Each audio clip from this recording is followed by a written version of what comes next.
Confound their politics, frustrate their knaves, tricks on the hopes we fix.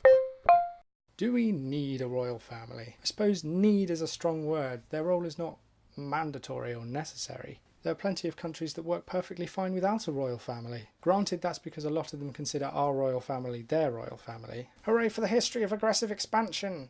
But there are others that function perfectly fine without, if you don't scrutinise them too much. Does any country actually work perfectly? The fact is though, regardless of your opinion, they are still important. Or at least the Queen is, and her successors. Lesser royals that will most likely die before they even come close to mounting the throne are pretty useless. Look at you, Princess Alexandra of Kent. Their role may not be important, but they are important people. The Queen is in charge of the country. She's in charge. She's top dog. She's literally the top. In fact, she's in charge of about 16 countries, I think. Tomorrow, she could decide, F it, abolish the government and start ordering people to do a nationwide Macarena in her honour. And she could do that. Dan mentioned in his video that there's legislation in place to stop that sort of thing occurring, which I kind of assumed existed but didn't really look into. But come on, that's more of a courtesy, really. I mean, does she have to actually obey anyone?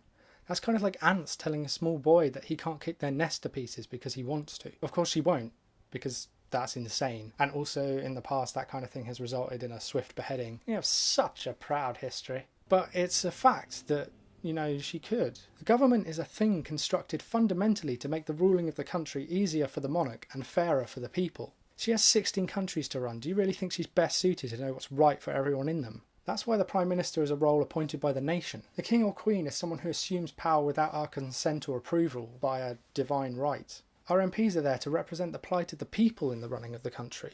Granted, that's not how it always works in practice, but not everything's perfect. The Prime Minister is fundamentally a gift, from the Queen to us. That's probably the worst pro-royalist argument I've ever heard. But do we really need a Queen or a royal family? I would say yes, but then I'm really change-averse. I wake up in the morning and cry because my hair is half an inch longer than it was the day before. Imagine what uprooting a system that was in place thousands of years before my birth would do to me. But I guess if we look at the facts, no, there's no particular reason to have a royal family. They don't really fulfil any specific or unique purpose in running the country. But equally, there's no reason for us not to.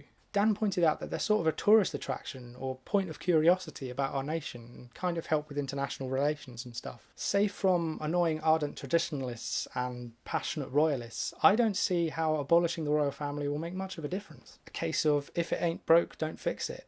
Also, I'm quite happy to be of any opinion that's at the opposite end of the scale to David Icke. That's how I know I'm still sane. So yeah, all those people out there who say, "Oh, the Queen's so rubbish. Oh, she doesn't even do anything." You just be thankful that she isn't a little more proactive in her ruling, because that's treason. You could end up in the tower for talking like that. This video was a response to Talk. I'll put a little thing there. Go on, check it out. Go there. Look at all the videos and stuff. In regards to this video, like, share, subscribe, and add your views, either in the comments or as a video response, or maybe do that on the relevant Talk video. Thanks for watching, and God save the Queen. How does one abolish the royal family? Just walk up to them like, right, come on, that's enough now, let someone else have a go. And they're like, oh, okay, sorry.